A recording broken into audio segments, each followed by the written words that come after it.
Revenue that we see coming in, and like I said, our budget is built, and it's a proposed budget that was built on the calc tool that we received in December 2025.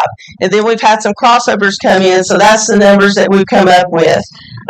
You have local, and this is the county appropriation, and this is the local required local effort, required local match, and debt service would be approximately $11,189,608. The state proposed is almost $38.9 million. Federal would be $4.9 million. Our food program, which is a federal program, is almost $2.7 million. Textbooks, of course, is around $363,000. Project Bridge, which is the alternative school, is approximately $1.1 million, which comes to a total of $59,762,823.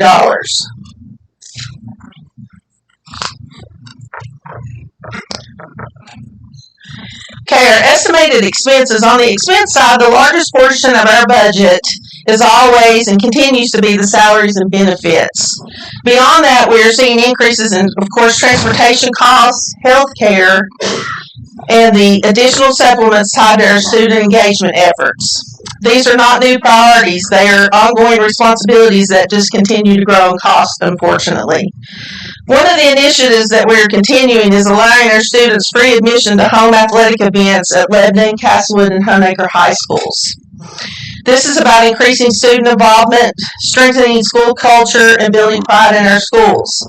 We do recognize this comes with a financial impact. So we have included additional athletic supplements in this budget to help offset the cost of the loss of the gate revenue. This is an investment in our student experience. Healthcare. Healthcare is big, and I know you guys know that as well. Cost is one of the most challenging parts, I feel like, of any budget. At this point, we're estimating, and we're just estimating, a 5% health insurance premium increase, and that's probably a best case scenario. This affects both our employees and the school division. It is a significant cost driver, as you guys know. and one that we have little control over. The HVAC controls at Castlewood High School, we have all those controls set in all the other schools, and we will be doing those at Castlewood High School, and that will make sure that all the schools have the HVAC controls that they need. Okay, as far as estimated expenses, the general fund comes up with approximately $54.8 million. Food program stays the same. It's a federal program, $2.7 million. Textbooks, $477,900. That's the estimated expenses. Textbooks include textbooks and the Chromebooks that students receive.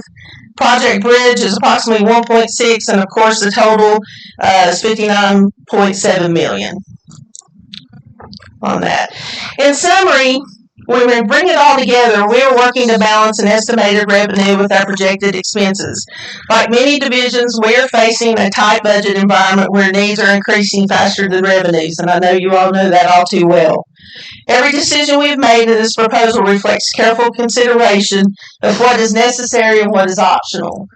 The only thing that we're asking, and we're not asking, it comes through the calc tool this year, is that requesting required local effort, required local match, and debt service. And I will entertain any questions. I know we made it to the budget meeting, and I've got to write down some of it, but I'll have it here. What's your estimated enrollment for next year? And that's more of just a curiosity question for me. Okay, the state projected that, but our enrollment right now is 3,032. I had repeated somebody that had asked 3,000, but I want to make sure I was right. 3,032. We from our April ADM, that's what came up, and I actually received that today. Any other questions? Any other questions from the board? And this is a proposed budget, and I know you guys know that we don't have a budget yet. And this came from the calc tool from December, and then putting in the crossovers that came through as the budget at the state level went through their meetings. Well, I just want to say I appreciate everything. I know you all are the largest employer we have in our county, and I do know that the investment made into these opportunity jobs, these people usually spend their money. They pay their taxes here, and they usually spend their money back here within the county itself. And I can honestly tell you, talking to some of the other surrounding counties, that we used to be a drain pool for people to leave and go make additional revenues. Now, people are looking to come back here to work and want to stay and raise their family and support their kids and put them in public education. I just think that it's a great economic driver to have this opportunity with us. I know a lot of school systems are not as fortunate as we are to have the quality that we have, not only just with the staff, but with the teachers that we have in our schools. And I know I've got a bunch of grandbabies now. We're helping to flood the population. Thank you, JJ. And my other son, Josh, to bring more kids into it. And I really appreciate it. And I think the work that you're doing from the technical side and the technical trades, and I know you're going to hopefully come back to our next meeting with Wellsprings to kind of let them know what you're doing, some of the incentives that you're doing with trades and working with local manufacturers to help give our children the ability to have hands-on experience. I am so grateful y'all are working through that. Well, with the state, coming down from the state now is work-based learning. So, we're thrilled to be able to work with Wellspring, and we've received several grants, or a couple grants from Wellspring, so we're looking forward to that partnership. And I didn't want to plug that tonight, but I want you to be with them next meeting, because they're going to do an illustration of the new project out here on workforce housing development. I think it's going to be absolutely awesome. Mm-hmm. I know we've got a lot of jobs. We're trying to create more jobs, more opportunities for companies to move in here to help us with the tax base. And that's the key, is jobs. Jobs in your community, jobs that will give families, and they don't have to drive an hour to work. They can work right here in the back door. So that's something I think is going to be a great blessing as we move forward. Thank you. I had a quick question for you, Dr. Hooker. Okay. The free entry for athletics for all the high schools. What do you have that projected at as far as a dollar amount, and how did you come to that? We kind of went and looked at the enrollment at each school, and so when we added up all three schools, it came up to around 100,000 that we've and of course Lebanon was your largest amount because they have the larger number. Are you seeing students take advantage of that regularly? So, do you plan to go by, like, say, each year? I know you have little cards for them to scan, correct? So, we're meeting with someone next week that we're hoping to make that even better and easier. We had to come up with something very quickly. Yeah, it's kind of on the fly. I was just wondering if you were looking at those, like who was actually coming, versus the enrollment, because not all kids go to sporting events and everything, and that could be an over guesstimate on your budget. Is what I'm trying to say. Mm-hmm. So you all are looking at getting that down more refined, I guess. Yes. Anybody else? Thank you so much. Thank you all. Thank you.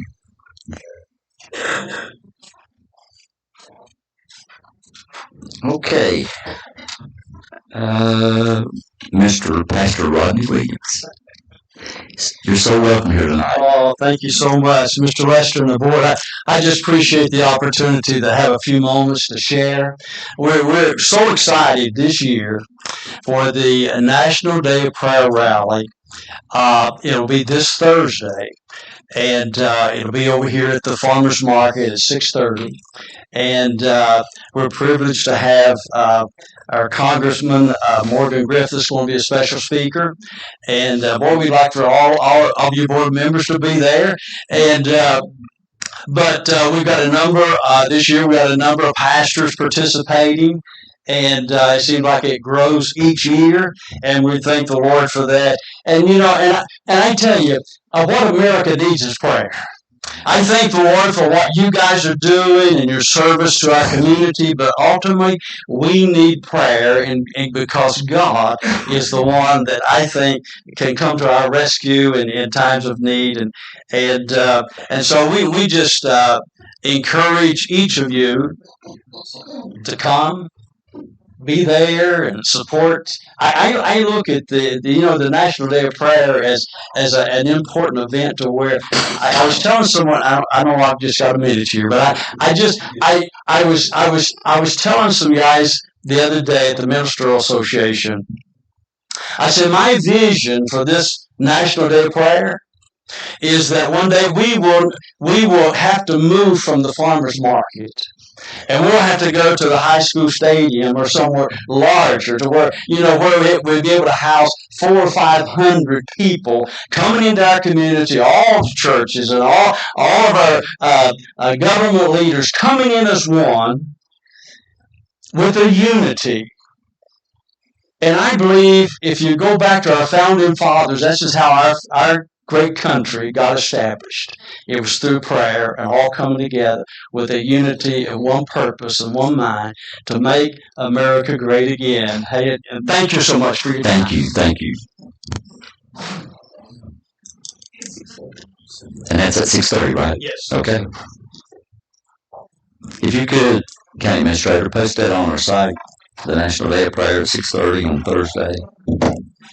Okay, now at the Farmers Market here in Lebanon. And I've got William Puckett, Russell County Sheriff's Department.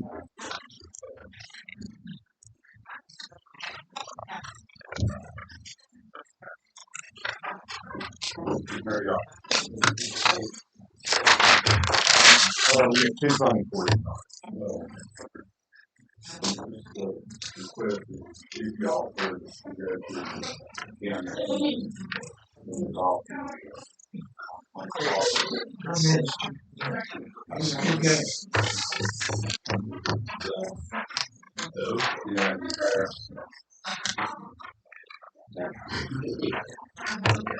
No.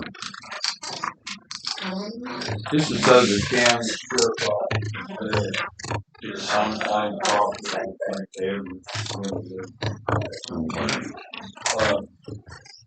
rather than just cutting it up and destroying it.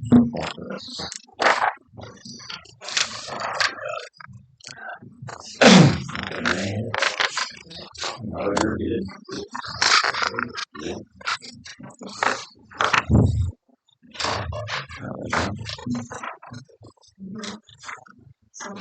Wait.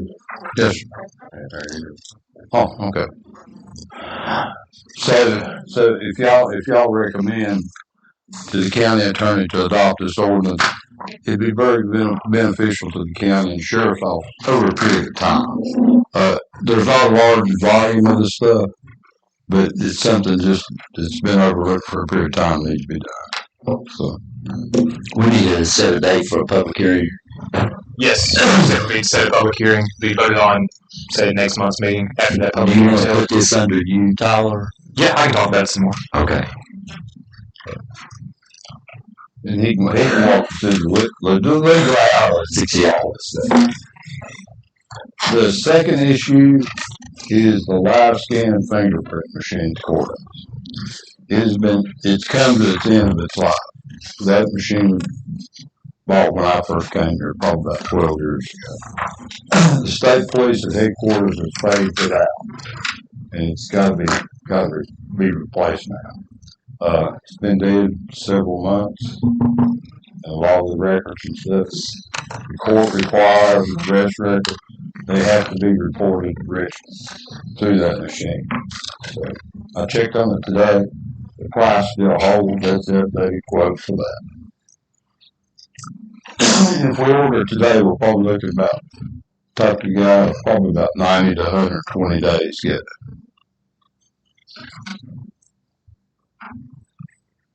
And we wasn't aware of this last budget year either. And we kind of come out pretty lucky. When they first suggested all this changeover stuff, the county fix would have been about $121,000. But we've got it narrowed down to just doing this one machine. The other ones are good.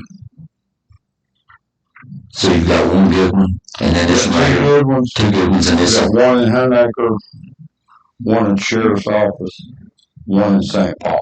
Okay. And that St. Paul one belongs to them. But what that does, it captures the fingerprints, photographs, and all this. It's got to be sent to Richmond. And we get a lot of our state funding from that. The regional jail doesn't like to do it. Right. A lot of these are like serving documents at the courthouse instead of transporting from the courthouse to the sheriff's office, run through the live scan machine, which is a public safety issue. For transporting, makes it more accessible. So when we deal with somebody, we fingerprint them on site there, put them in the jail van, and sell it for it, and they're taken away. And then what that does too, rather than bring them from the courthouse to the sheriff's office, process and take them back, stuff like it. It's a high risk. And a lot of people are citizens that just have to be processed, and they're automatically released by the court. But it's mandated by the state law to do this. So you want to kind of continue to get state money out of it. Oh, yeah. Alonzo, can we use any of our casino money to pay for this? Do we have money for this? You can, but that'll be available when you do your budget. And you know, The rest of what we got is obligated, right? like I say, if you authorize us to do this, we can order it today. It's still going to be about 3 or 4 months out getting here. So we'll be after July the 1st. Yep. I think we have, we're just, pretty much going to have to do Mr. this. Go ahead. Can I get some clarification here? I'm just curious. Yes, ma'am. So would the ordinance of the unclaimed property, the sale of that, would that offset the cost of this fingerprint thing? Oh, no. You won't come up with $16,000 if you sell that That's stuff? a cycle. Okay. This, like you sell today, it's got to go to an account, it's set for a period of time. You're probably talking about a 2 or 3 year cycle. Yeah, you Before can the just county spend what you get. could reap any It's benefit. restricted. Yes, I understand. But in the long run, you brought us we can pay for this over time. I get that. But what I'm saying is if we enact this thing, then in 2 years when you come back, or 3 years on those other 2 machines, Right. that we purchased along the way. The sheriff has other funds that are available, but not for this, Okay. because it's a shared resource. In other words, it benefits the court, state police, the local PD. He can't do that. It's got to solely benefit him. Restricted funds. The restricted fund. Well, how much is the state putting into this if it's a shared resource? State police controls it. They don't put nothing into it. Now, they process everything in Richmond, but they don't process it. They're using their device. Yeah. Okay. In other words, you're collecting the data. It's all got to go through them to be processed. And see, right now we're overlashed on most of their towers, so they're all yes. Right now, with what they do for you here, you can't afford it. Sure. Yeah. The infrastructure they provide you right now is probably $2 million. Yeah. Well, I'm prepared to make a motion to go ahead and do this. We're just going to have to find the money somewhere, Lonzo. I hope we have it this year in the budget. Yeah. You won't have to pay this now next year. Yeah. Yeah, well, it doesn't matter which year we pay for it. It's still going to be a struggle one way or the other. I'll take Bill's money. Okay, you can take it out of Williams. Well, I'll make a motion. We authorize them to go ahead and order this machine because it's probably never going to get any cheaper. Now, they've locked in on that right now. Okay, we have a motion on the floor. Do we have a second? Second. Got a second? Any discussion? All in favor? Any opposed? Got you. Continuing on with the courthouse, we utilized everything we mostly utilized in the courthouse. You might want to get in the line. You're right. Just so the Now, this come up the same thing. We're going to try to throw this out. Yeah, you are. No, we're not. And speaking of the courthouse again, we have another issue that's going on. We have a bench that we were trying to utilize some of the old benches out of the old courtrooms, which is an oak bench.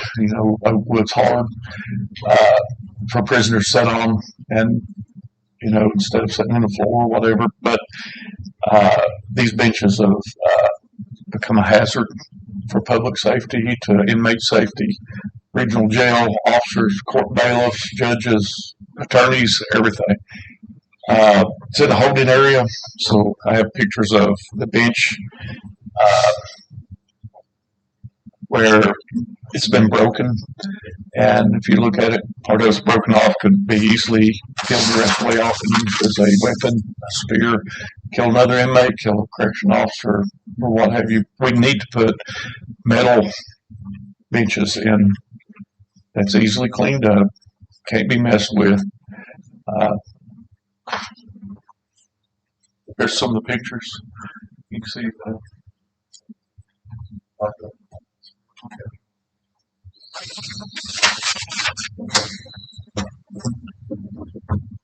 It's a serious risk to everyone at the courthouse. We'd like to have some metal benches put in just for the inmates to sit on that they couldn't manipulate.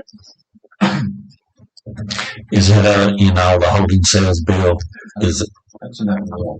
just the one, Mm-hmm. the big one, Yeah. on both sides? Would you separate them, put 2 benches on each side? I would do something, because your volume of prisoners coming over like on Tuesdays and Thursdays, you're cleaned up. Mhm. That's why I was asking for 2, on both sides. Some days you're talking about 4 van loads.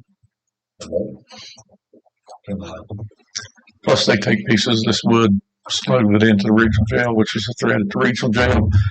Oak wood is very hard, makes a tremendous weapon. So, Here's if you, at your capacity, max capacity of those 4 vans, how many inmates is it average within those 4 vans on a per week basis?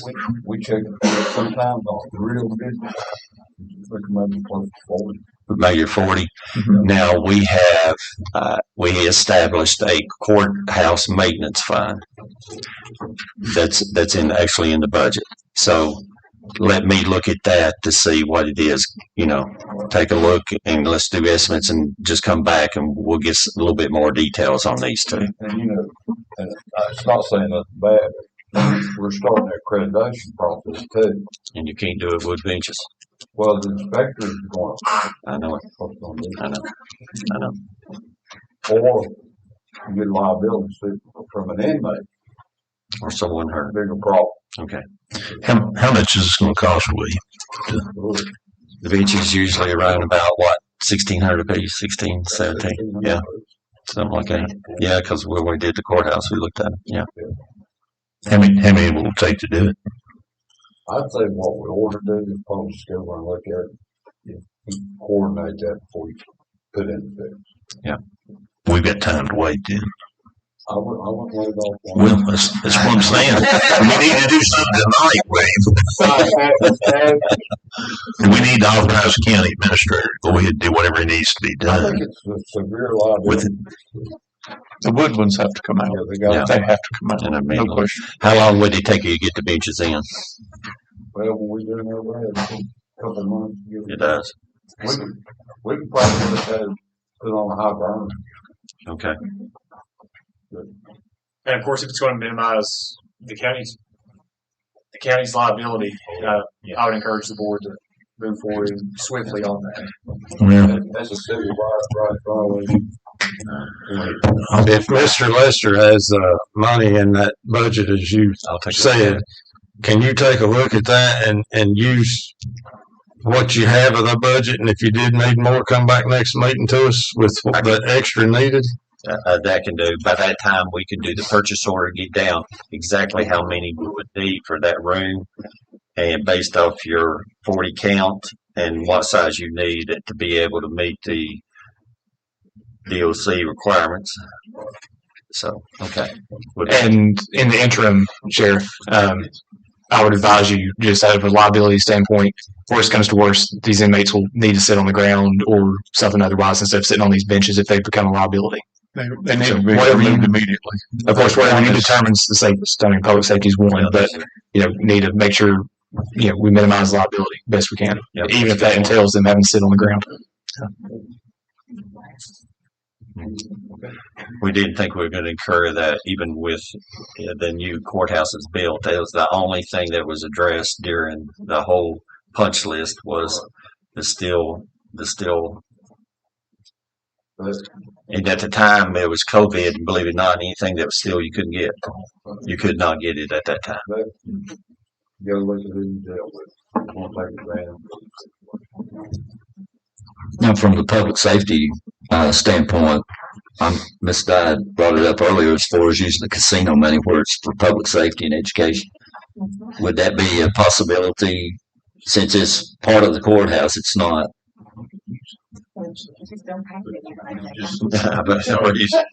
I understand it's committed. More people go over and gamble. Do you need a motion on that one, or can you can go without motion? We'll do the purchase order, get the numbers together, and we'll present to the board next time. Like Mr. Henson said. I think you're going to have to move on it quick. See how much it cost is. What about on live stream? Can we authorize to do that purchase order? You'll have to do that one because that's got a lead time on it. You'll be lucky to get it done. Yeah, we already approved that. I got a letter today from the division commander. Rich. This is pretty going to be locked in. Like I said, originally that was for Charlie's out one time. Yeah, that's one of the state vendor contractors, isn't it? Yes. And they don't want to keep the vendor for that vendor is going to stay with Virginia agency. Okay. I don't know what's in that line item, Mr. Lester, but if there's $2,000, can you go ahead and order one bench for $1,600 and then come to the board? I hope there's more than 2,000. Well, I'm just saying, Yeah, we can. I got because I know we're getting to the end of the year and some of it's probably gone, so I don't know what's left. one bench might sit one person, or one bench, depending on what you get, might sit two. You sit on one. So you might have to have multiple. See, it depends upon the room size. You got to be able to separate them legally by code, because they end up hurting each other or hurting someone else. Yes. They have rooms, they do it, and then the benches there are hooks in our floor that we can put shackles on and keep somebody in it if need be. But most times they're brought in, put in separate cells, watched by the guard. They're not really chained down to the floor. That 40 is higher than it was anticipated even during the, anticipated bill that was at one time. So y'all getting a lot of business, unfortunately. I mean, you have peak days So you hit both circuits. because those are long-going cases. You might have the same inmate probably 6 times. That's what makes it so hard. Okay. I know you'll have a number. Well, it's business. Thank you all so much. Okay. Yes. That ends our presentations. Now we're going to new business. Approval of minutes. Consider approval of the minutes of the following meetings of the Russell County Board of Supervisors. And unapproved minutes of March 30th, 2026. Need a motion. Make a motion to approve the minutes. Need a second. Second. Okay, thank you, Ms. Stein. Any discussion on this? All in favor? Any opposed?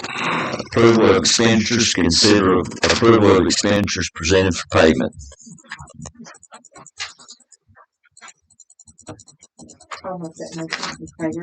Thank you, Ms. Stein. Second. You got a second? Any discussion? All in favor? Any opposed? Thank you all. I'm opposed. Okay, we have one opposition. Committee appointments for board consideration. There don't seem to be any at this time. You dig it? Not this one. I just want to make sure. All right. Clipboard. Thank you. Now we're going to citizens comment period, and we have Barbara Short.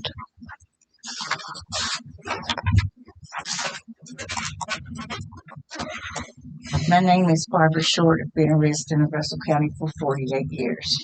Good evening, board. Yes, members. Okay, thank you. Tonight, I want to talk about some concerns that I've had for quite some time. And a lot of us are concerned. We're concerned about the tax increase. We feel like sometimes we're left out in the cold, and we don't know sometimes how our money is being spent. And I think we need to be a little bit more transparent. And this is something that really concerns me. I think, this is just my opinion, that when you all are sent to conventions or trips out of town, that you should be limited as to how much money you can spend per meal. That goes in saying that I think $25 for your dinner meal is sufficient, $20 for your lunch. And if you want something different, then you pay the difference on the spot. No one gets a free ride just because you go on a trip and you order a meal doesn't mean you have to get a steak, because the taxpayers at home aren't getting a steak. And they're paying for you all to eat steak, seafood. And I know I've seen some of the bookwork on it, and I know it. Now, and another thing about the audit, I've been a bookkeeper for I'm retired, over 30 years. And let me tell you, and when it comes to an audit, I loved an audit. I had nothing to hide. Nothing. An audit frees you. It clears you. It makes everything on the top. You don't have anything to hide. If there's any little bit that you need to correct, you correct it and you go on. I've had Medicaid audits, and they have got to be on the number.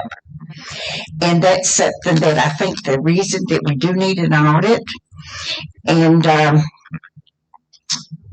these people here, they're stretched to the limit. They can't do anymore. They can't pay anymore.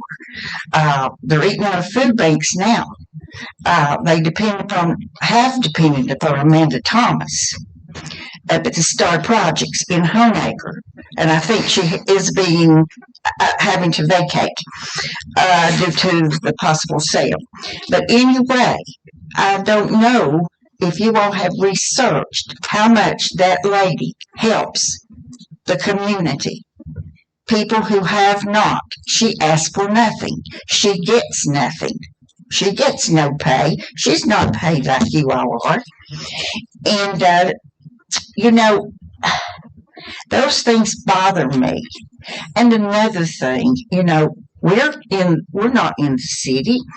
And, it doesn't matter. We've got a voice. The taxpayers do. It doesn't matter about our race, color, education. We're not uncultured.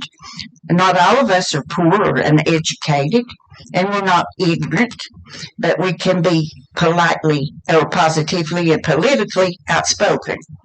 Now, the above that I gave you is a description of a redneck. We're none of those. No one has the right to judge. Matthew 7:13. Enter ye in at the strait gate, for wide is the gate, and broad is the way that leadeth to destruction, and many there be which go in thereat. Because strait is the gate, and narrow is the way which leadeth unto life, and be that find it. And basically, that's just about all I have to say. Until next time. Thank you, Ms. Short. R.D. Good evening, ladies and gentlemen. One thing I'll mention again, we've mentioned a few times over the years, is with the 3-minute handcuff we got on our speaking here, so to speak, you all have been saying you were looking at amending the bylaws so that you all could have some dialogue with us. And I really think that would be important. It's a little bit frustrating sometimes to try to make a point here and actually kind of need an answer. And then, you all can't in some cases or what have you. So just keep that in mind and ask for you to take another look at that, fresh look at that, and see if we can maybe get that going. What I'm really wanting to talk to you about tonight is people keep asking me, and I keep hearing them saying other things about, is Russell County, in fact, engaging in talks with or in some kind of engagement with possibly bringing a data center here? Now, you're not going to tell me right now, so I understand that. But as I've indicated before, and several of us are doing research on this stuff, and we're really concerned about it. I've said before, our research indicates they can use up to 5 million gallons of water a day. Where are you going to pour that from? Is it going to be the clinics? Is it going to be over on Microsoft? Where are you going to get it? And then the electricity is another issue. And the noise, people laugh at me a little bit when I tell them this, but based on the research we've got, I think this is valid. The noise can literally, with current models at least, drive livestock and perhaps people like me batty. So it's not good. And I don't know how you're going to find a place in Russell County that's not got some livestock fairly close. I don't know exactly how far that stuff reaches, and I don't want us to find out. I think it's a bad deal. As a result of that, I would like for you all to consider, actually tonight, making a motion to take the necessary steps to place a 5-year moratorium on any data center in Russell County. Thank you. Thank you, R.D. Charles King Jr.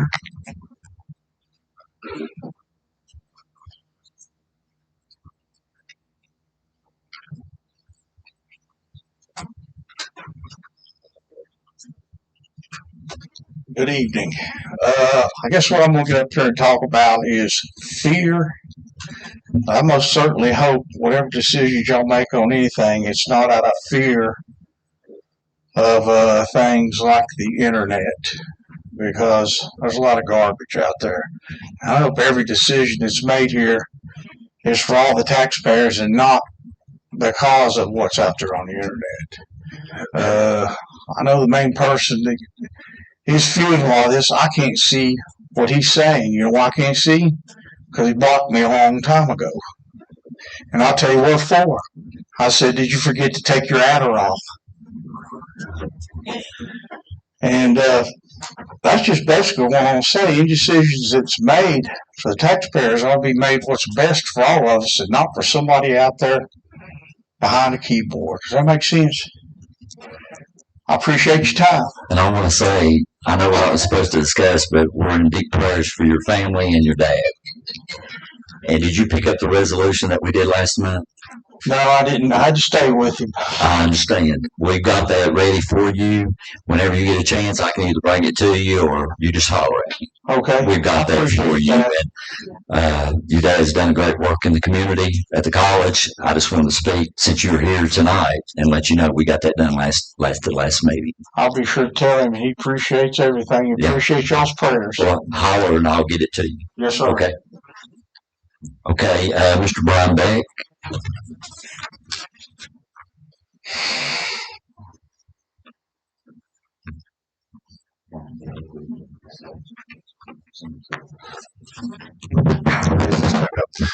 Yeah. Hello, I'm Brian Beck. Thank you, Mr. Chairman and members of the board.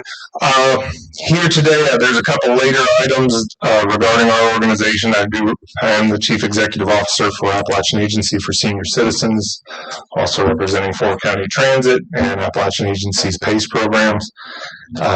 A lot of talk about jobs tonight. I will tell you we are growing and expanding. Obviously, some of that's outside of the service area, but we're looking to add accounting, HR, administrative staff here locally at our central office in Cedar Bluff. So we do employ 277 people as of our last payroll, and that is growing rapidly as fast as we can find employees. On the agenda later is proclamation for Older Americans Act.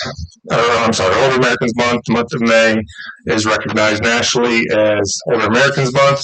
We used to, I say used to, have a spring fling event at our main office in Cedar Bluff. We outgrew the ability to do that, so we've kind of gone backwards and had an event in March here at the Government Center that we brought about 160 plus staff in, and we fed people from all 4 counties.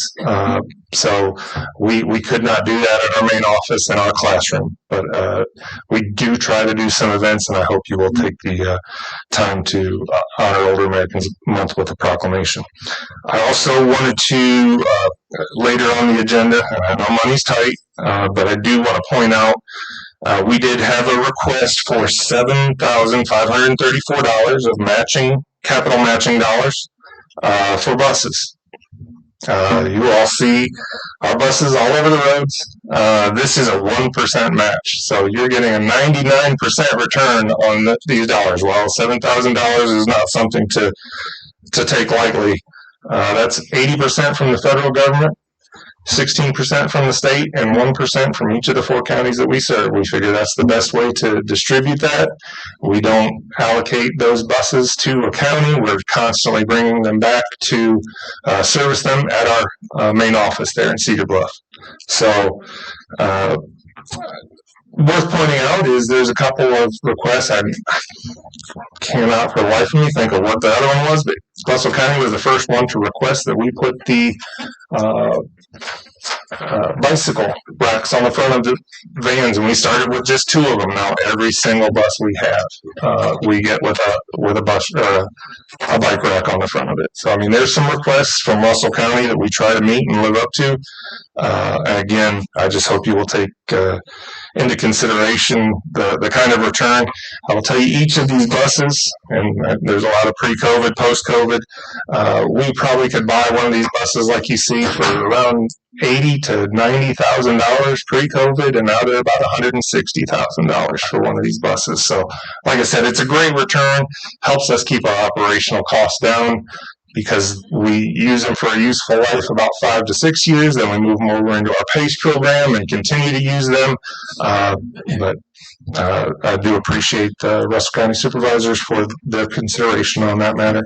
And that is all I have today. Thank you. Also, if you had any questions for me, and I know this isn't the dialogue portion, but we'll get down to that position. Brian, I want to say too, I appreciate you working with us on the route.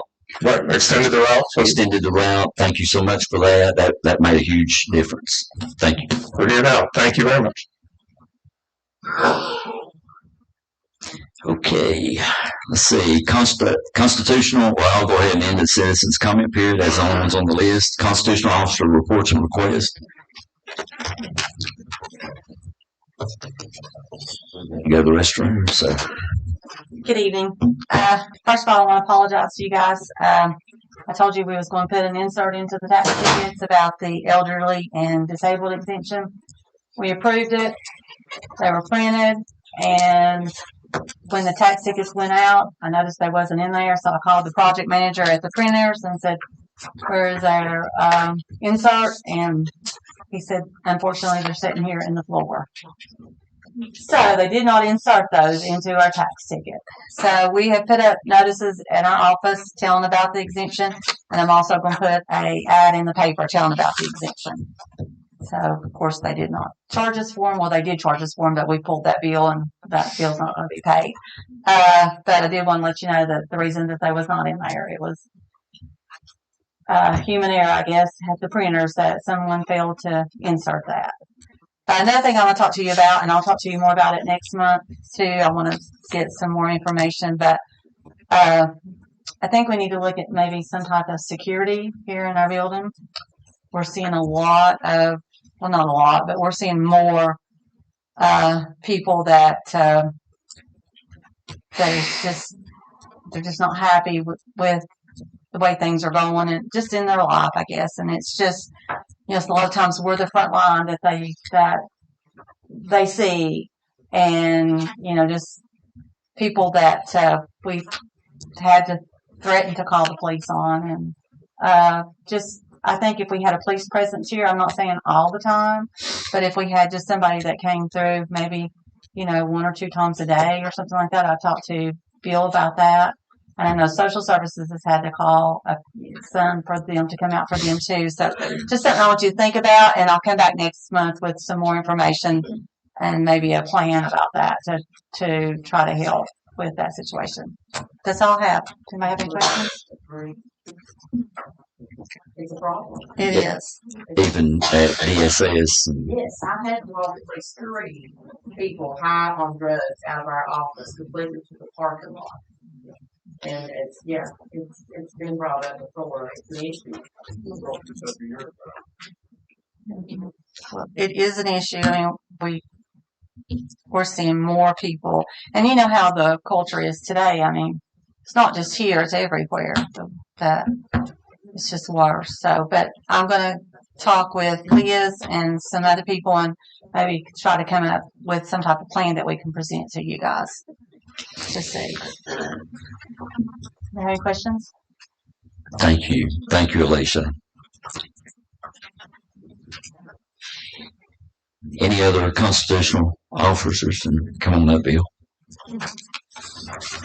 Not coming here to ask for anything. Y'all doing a great job giving me the tools I need to do my job, and thank you for what you do to help me. Just want to report to you that we did do an auction the other night on a lot of confiscated guns and things of that nature that we got the court sign off on, and so it was about $13,500 some was made the other night. which goes into a fund. It's not all the sheriff's office's money. You have the drug task force where a lot of things were seized through, and the Commonwealth attorney gets a cut of it. But there was some money there, and Lonzo's aware of it. So, however we need to spend that money, that I'm good with. Thank you for getting that done. Absolutely. There'll be more too. I spoke with two different people, and I think it was a good social gathering for people, if nothing else. It's fun. Both of them didn't buy anything, but they both enjoyed their time seeing their neighbors and talking with folks. So it was a good event, I think. Right. I think the next time they do that, we ought to offer up the government center because the traffic was all the way up the road. It's a little dangerous there. I think the next time, if you can work with them and make accommodations for them to do it maybe at the government center so they have plenty of parking. Work with them because I think it was a great event. Yeah, it was. And it freed up a lot of space for us. And, years past, the court said, no, you're not doing it. And the day we're facing now with everything, the anti-gun stuff, I have my belief in that. Guns don't kill people, people kill people. So responsible gun ownership is where it's at. So, cutting up money always was tough to do where we was ordered to do so. So now we're looking at a way to put it in the hands of someone that is, certainly qualified to have. So makes the county a little money and takes it out of the hands of the people that didn't need it. So that's kind of where we're at. But I'm not asking for anything or if things going good. Thank you for everything you do for me. And if anything I can do for you all, let me know. Thank you. Thank you. Okay, I don't want to leave anybody out. Anybody else can? Any constitutional officers? I don't want to miss anybody. Okay, county attorney reports and requests. Thank you, Mr. Chairman. So first on the county attorney's reports and requests is the DEQ solid waste financial assurance demonstration. This would just be for a public hearing to reduce the amount of that bond credit that we have with DEQ. I'll let Mr. Lester talk some kind of more on the details of that. That's a little bit more in his ballpark. But essentially, this would just be requiring a public hearing to pass an ordinance to reduce the amount required by the bond with DEQ. So I'll let Mr. Lester talk about that, the specifics of that some more now. Thank you, Tom. Again, at the beginning of the year, we did a letter of credit for the assurance on the landfill for the leche and the rest. Of course, we have worked with DEQ. At that time, it was $1,893,328.16. This was for the county's 2026 post-closure care cost estimates that we have to maintain on the landfill. It's like you're self-insured. Something goes wrong environmentally, we've got enough money sitting there or restricted there in a way. So we during our process, we have increased our assurances or lowered our assurances by installing other mechanisms and infrastructure in to make it more safe. So DEQ essentially has dropped the letter of assurance from $1,893,000 to $1,587,000. So we'll need to do a public hearing to go from the letter of credit to the full DEQ bond, and this will make it permanent. So this will set us in place all the way through the year of 27. So that will clear up approximately a little over $300,000. So we'll need a motion for that to set the public hearing. I'll make a motion for the public hearing. Second. Can we have a motion and a second? Any discussion? All in favor? Aye. Any opposed? Thank you all. And to clarify, that public hearing will be set in the June regular Board of Supervisors meeting. Thank you. Yeah, please add that to the motion. Okay, so the next item is the Department of Social Services one-time employee bonus ordinance. By statute, this is also required to be done by ordinance. I know that sounds kind of contrary or out of the norm, but the code does lay out that this has to be done by an ordinance by the locality. So as such, all ordinances require a public hearing to be done. So the ask here would be for the same, for a public hearing to be set ideally at the June Board of Supervisors meeting to discuss the ordinance to give DSS employees a one-time bonus And the way that bonus would work is it's state funded, but there would be a locality match on it. I'll make that motion. Second. Okay, we have a motion and a second. Any discussion? All in favor? Wait, I do. Okay.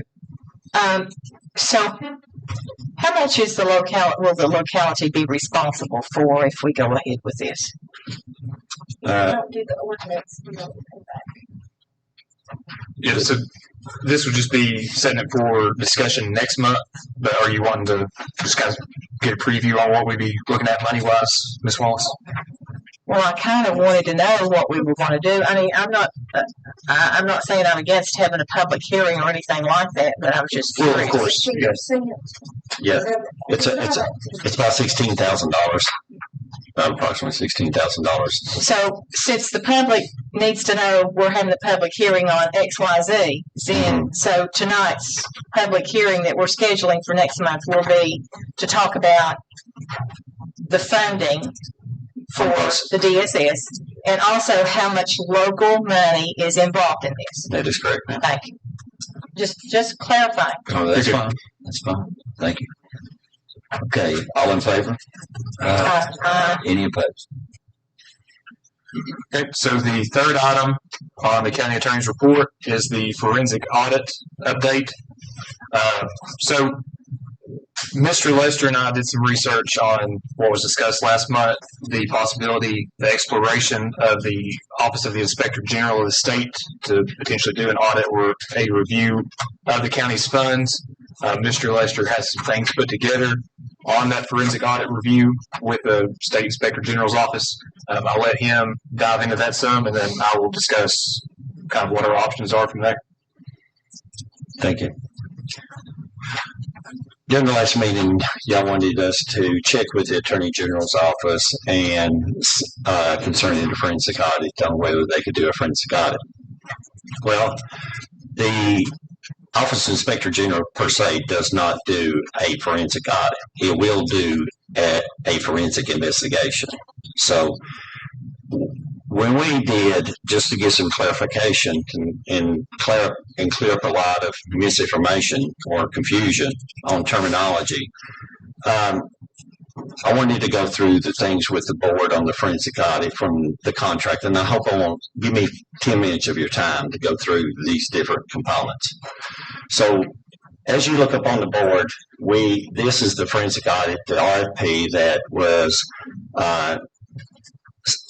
Mr. Kaiser and Mr. Breen set on that, and they did the terms and conditions and they developed them and we bid it out. As you can see, it's considered a forensic audit.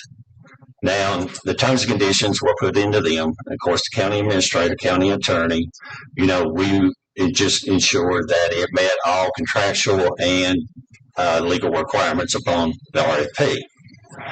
Now, as we went through them, even in the last meeting, there was some terminology that came out.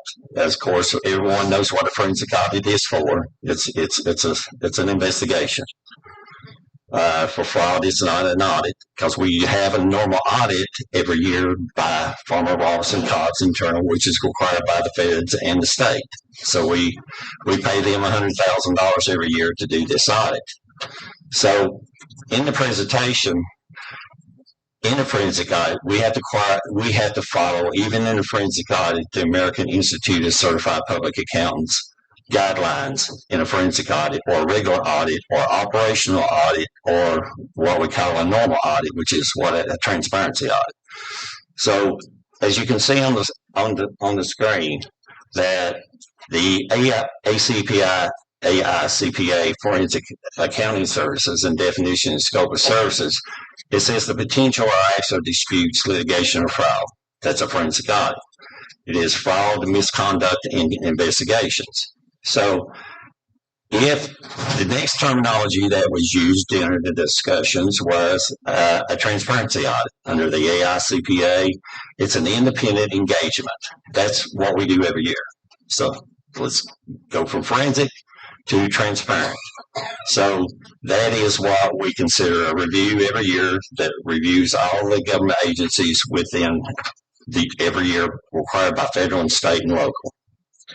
Then we have another one that was mentioned also too, which is the AICPA, which is an operational or performance or efficiency audit. That goes in and they took a look at whether resources are being economically used correctly or efficiently, and review policies, procedures, make sure that they can save money, cut positions, or it's an efficiency to see whether they can do the money. Now, when the board gave us direction to look at the OIG, I talked with the OIG, the Office of Inspector General, that you have to have, from them, it's an investigation. They have to have true allegations or accusations. Does it involve federal, state, or local funds? I can attest that any allegations that would be made would involve federal, state, or local because I have no allegations. So in the 11 years I've had here, this is my statement to them too, that I have not had an allegation of real allegations other than the ones that were presented in the forensic audit on the PSA or the Dane Fire Department, which it was part of. Now, in 11 years, they asked me too, they said, okay, based off of no knowledge of accusations and allegations, they directed me to the auditors of public accounts. So, as you can see under code 30-138, here's what it says. Upon discovery of circumstances suggesting a reasonable possible that a fraudulent transaction has occurred involving funds or property under the control of the State Department, court, officer, board, commission, institution, or other agencies of the Commonwealth, including the local constitution officers, appointed officials exercising power of elected constitution officers, as which one or more officers or employees of the state or local government may be a party hereto. The local official in charge of the entity shall properly report to the auditors of public accounts, the inspector general, state inspector general, and the superintendent of the state police. So then the auditor and the state inspector general and the superintendent shall review the information reported in subsection A, individually determine the most appropriate method to investigate. For us to report it, not report it, is actually a class 3 misdemeanor. Once it becomes knowledge, we become accountable. If we have an allegation or accusation, we must investigate. So as we keep going through the code, under 15.2.2511, I'm hoping I don't get too fast for you, the audit of local government records of the APA. Here's what it states. Except as otherwise authorized by statute, the auditor of public accounts shall audit the accounts of the local governments or constitution officers only when 1. Special circumstances require an audit. Here's the important one. 2. Is there a suspected fraud or improper handling of funds that may affect the financial interests of the Commonwealth? Next statement. Watch this. However, the APA shall, keyword, shall, also audit the accounts of the local government at any time upon a majority vote of the local governing body. Of course, we have to pay for this one, but it is as a state cost rates. So it would be a choice between a private consultant doing it or the state doing it. So as we go through, the next slide is what I have reported back to the board. I said at the board's request, at the board member requested, we are updating you regarding the motion to contact the Office of the State Inspector General for potential forensic investigation. To date, we have contacted OIG, the Auditors of Public Accounts, the Virginia State Police Bureau of Criminal Investigation, because that is the investigating arm of the APA. So the auditors do the audit, the state police do the investigation because they are the enforcement agency of the state. Following discussions with the APA, because I had to have allegations and accusations, I do, to move forward. So following discussions with the APA, it is recommended that the most appropriate action is to submit the investigation request to the Virginia State Police, the Bureau of Criminal Investigation Unit in Richmond, which we did. As of yesterday, the investigation request was transferred from the Richmond Division to the Virginia State Police WIFL, BCI, the Bureau of Criminal Investigation Unit, where it is waiting further potential board action requests. So right now, it's sitting in WIFL. So that OIG, APA, down to the Virginia State Police in Richmond, Lieutenant Colonel Sterling, down to the WIFL Division, awaiting this. So when we go through the forensic audit, and that's what I was going to bring up too, as potential, you're going to have, whether you do a consultant or not, or use the APA, you're going to have real allegations and accusations, whether you, it doesn't matter which way you go, because the county is so vast. And what you got to remember is we have an annual auditor that we pay over $100,000 to, that gives us an assurance, which is bonded. Because no matter if we use a consultant or we have the state police, they are going to be in the room with us, because they give assurance. They have looked at everything financially. They have not seen any assurances. That's the assurances that we have.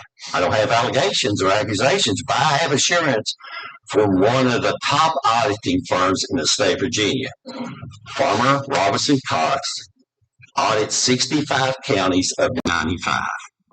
They're a powerhouse. So they're when they say something is not there, it's not there. I can't say that we caught everything, and not every county is perfect, but the majority is, and they will be in the room with us.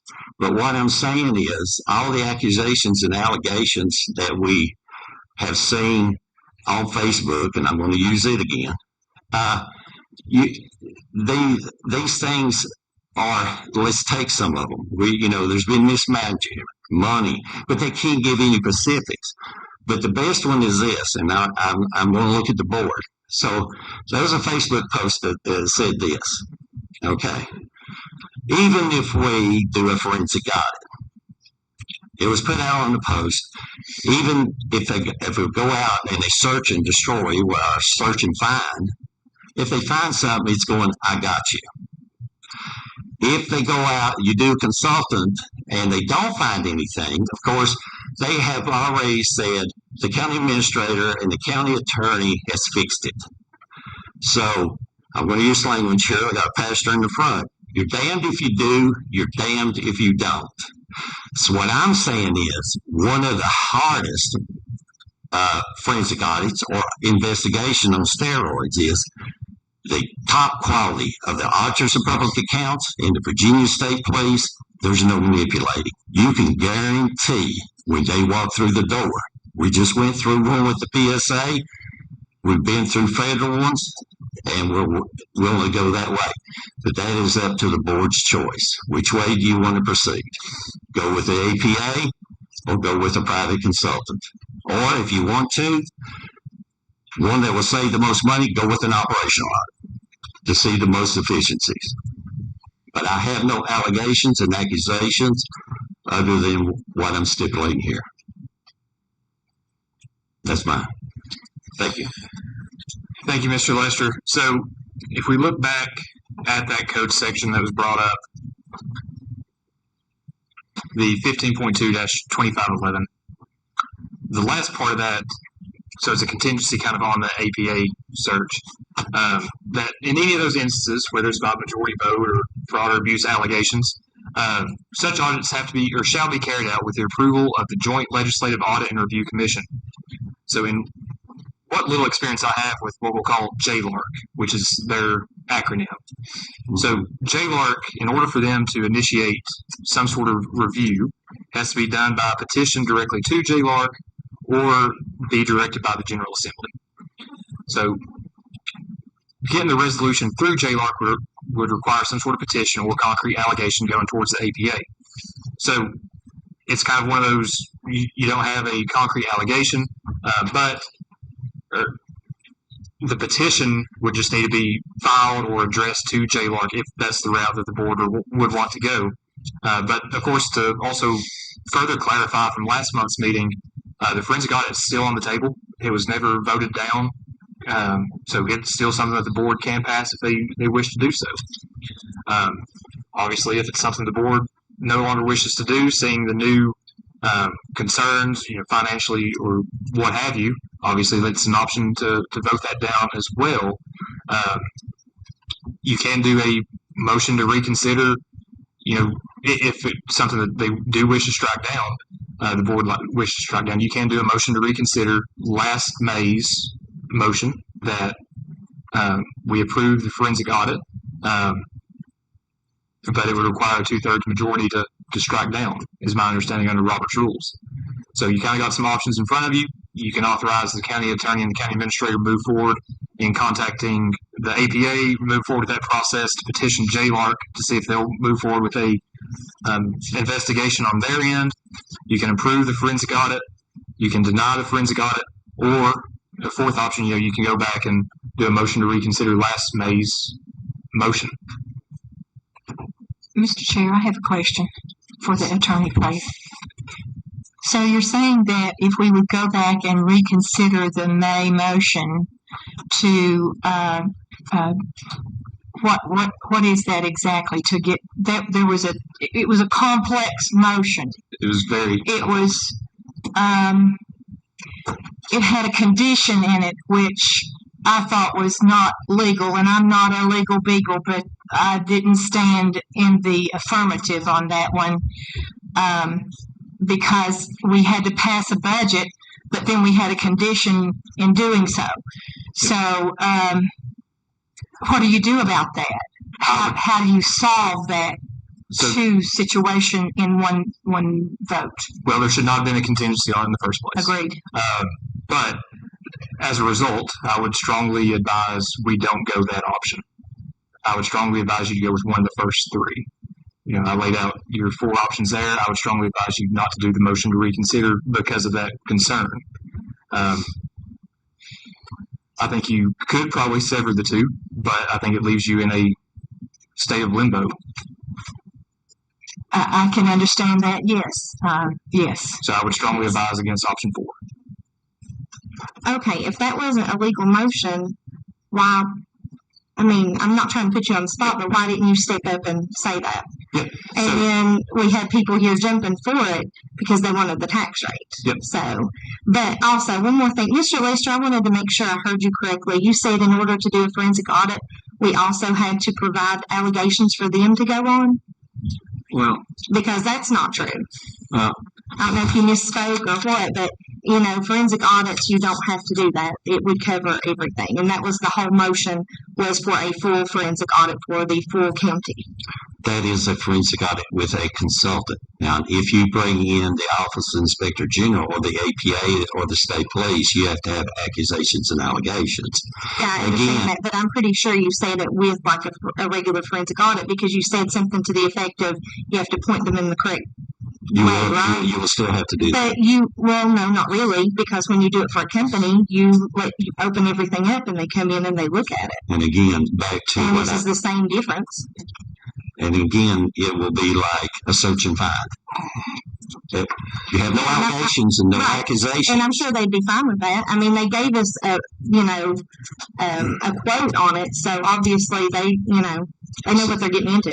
So when I was talking with the APA, and there was one of the examples she gave, she discussed is when you have a forensic audit, they asked the question, what was the trigger? Was there missing funds? Was there missing equipment? Was there fictitious employees? Was there breach of contracts? Was there stipulations that actually triggered the audit? Is there actually things than just saying, we politically want a forensic audit? Because, again, the Facebook post, like you said, if we do a forensic audit, consultant, this is two options. If you do it with a consultant, he's to search and find. If he doesn't come back, you come back and say, well, the county administrator and county attorney, they just changed it to make it look good. So if I do that, you just did a $250,000 move that didn't solve anything. My point is this: get the state police in here. Get the auditors of public accounts in here. They can guarantee what they do and what they audit will work. It doesn't have an accusation. And that was, when I made the motion, it was very clear. And we were talking about this before I even ran for office, about the transparency and the trust that this board and this county has with the public has been severely degraded. And that is the purpose, is for trust and transparency to the public. I think that I don't know where this has gone off track, and we've tried to twist ourselves into pretzels trying to figure a way not to do a forensic audit. That does not look good. We are making this look way even worse than it could possibly be. I hope that there is nothing there. I hope that they come back and they say, everything is running perfectly. You guys are doing an outstanding job. But for public transparency and for public trust, Ms. Short said it earlier, I hear it all the time. I was on a men's retreat with my church. I heard it from everyone on that trip. What's going on with the forensic audit? Why won't these guys just do it? Why are they just keep dodging it? It seems like there's something wrong. If you want to speak, please hit your microphone. I would like to hear Mr. Cox. I'd like to make a motion that we pass the forensic audit for UHY just like we went out for bid for and like we intended to do. That is my motion. Second. Briefly, if I may, Ms. Dye, I believe I had some outstanding questions from you that I would like to address. The motion from last year. So it's not illegal per se by code, constitution, anything like that. This board's adopted Robert's Rules of Order as its governing rules. So you can't really have a contingent motion in Robert's Rules. Last year when we had the May meeting, not to make any excuses or anything like that, that was my first meeting. I was not aware of the no contingencies at that time. So, that went through. I realized thereafter. So, even though the Robert's Rules have been adopted by the board still retains the authority to make whatever motions it sees fit, even if it wants to violate its own rules, such as Robert's Rules. So I think that might answer it. If not, please tell me otherwise. But I think that's how we got to the point we're at now. Okay. Yep, you're welcome. But I believe there's a motion on the floor, Mr. Chairman. Yeah, we got a motion and a second by Ms. Dye. Any other further discussion? The motion is that we proceed with the forensic audit from UHY, who put a bid in as a private company. Okay, I'll go with a roll call vote on this one. All in favor? Roll call. Yes. Is it show of hands or roll call? Show of hands. Okay. Yes. Are we doing it? I'll start with you, Mr. Cox. Do I need to keep my hand up? No. Okay. You don't need to keep your hand up. For the third time. Yes. No. No. Yes. No. Yes. No. Mr. County Attorney, since we have now decided not to do UHY, can we consider the other candidates that put in bids? So, since the motion was for UHY, yes, I believe so. I believe the audit committee can go back and look at the other options and perhaps present forward. We've already ranked them, so we have a second choice already queued up. Yes, you may have to refresh my memory. I don't remember who number 2 was, but oh goodness, I can't remember their names. We would have to negotiate a price. We already have. They put a bid in. That's not I think that was an estimate, was it not, Mr.? I believe that was not my understanding. You can't require a professional concept. So let's put it off another month so we can find a whole new list of things and reasons we can't do this. I've showed you how to pay for it. I've showed you where the money's coming in.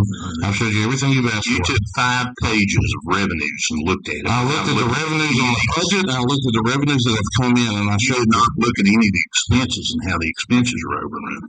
Mr. Lester. I asked Mr. Lester where we were running over expenses, and it was less than $400,000, and we have over $800,000 of additional revenue. So, by my calculation, no, that's all the county. I asked him what we were running over on and where we would be at the end of the year. And he told me, they're here in a meeting, it's on record, you can go back and watch it on YouTube.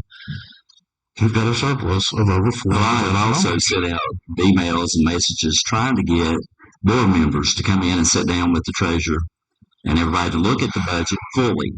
I have asked for a year for you to come in and take a look and look at everything and have you done it. No, you have not. The only one that did was Andrew. Ladies and gentlemen, the Board of Supervisors of Russell County. Here you go. Well, I mean, to get your information at 2:00 and come in here at 6:00, making a statement like that, that's untrue. Mr. Chairman. Excuse me, sir? What was untrue? What was untrue? Because of the expenses. You didn't evaluate the expenses on the revenue.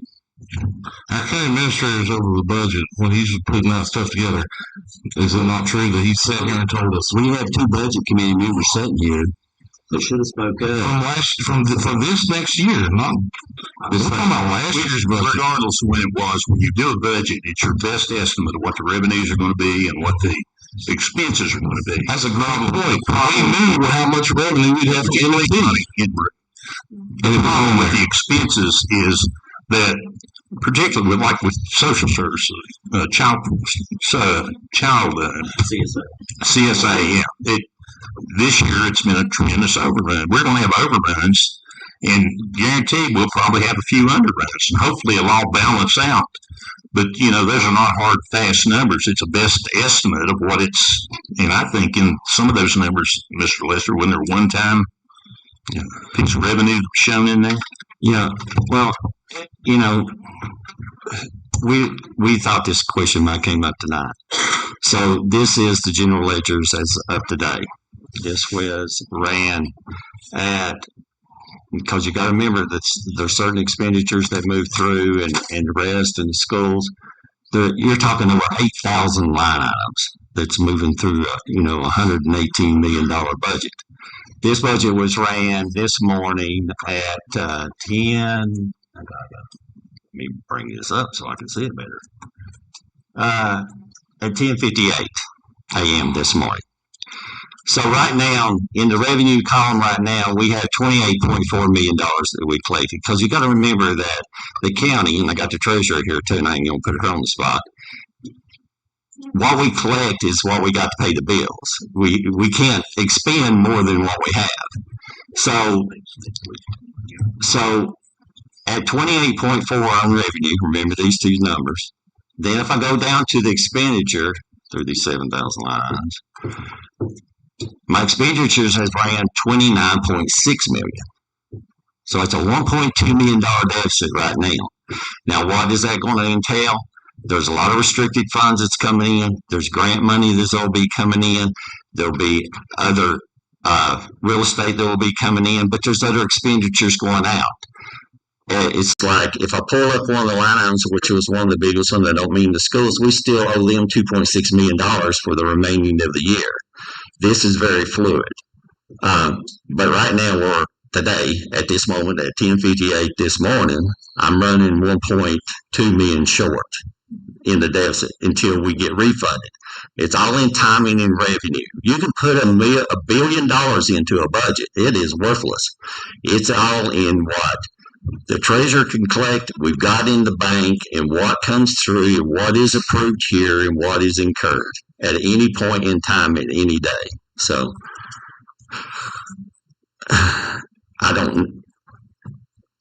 it's not easy being the board, not easy making the decision.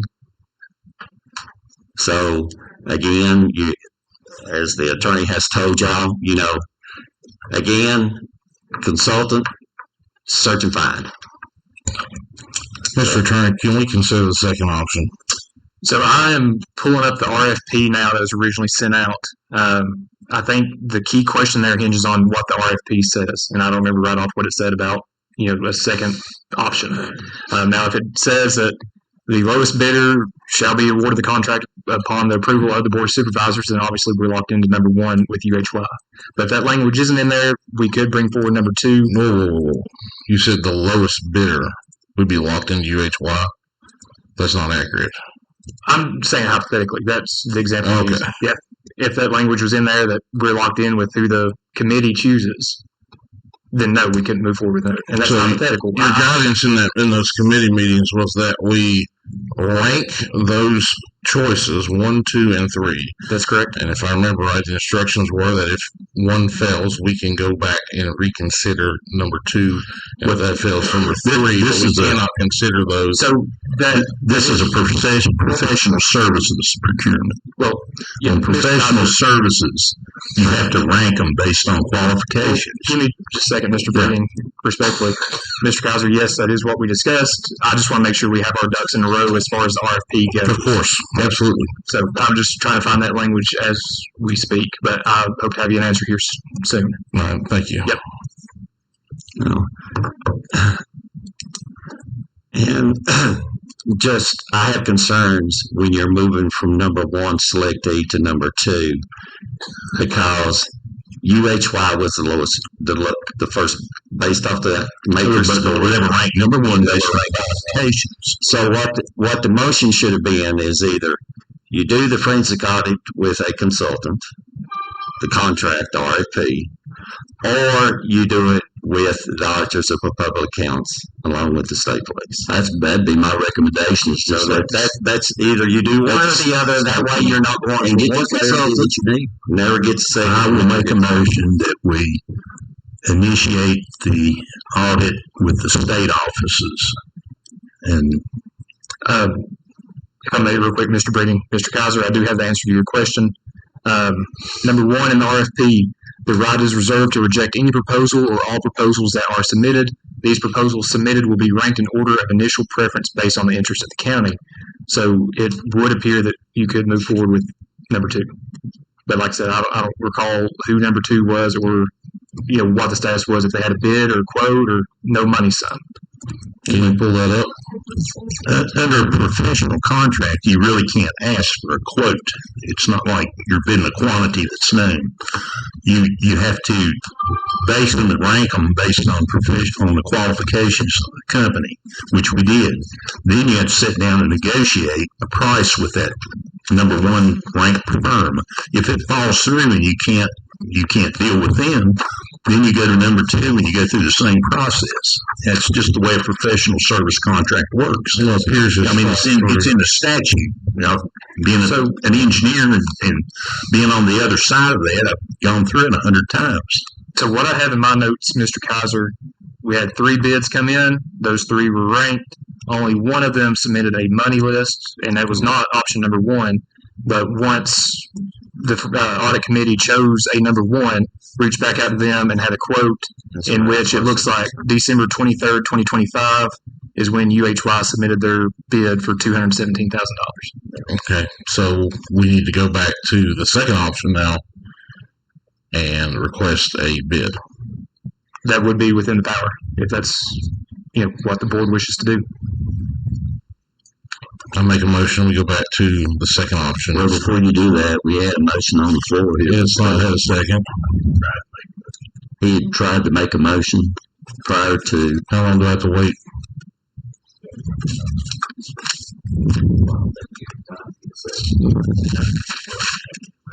But I would make a motion that I could give Nate a second, right? Okay, second.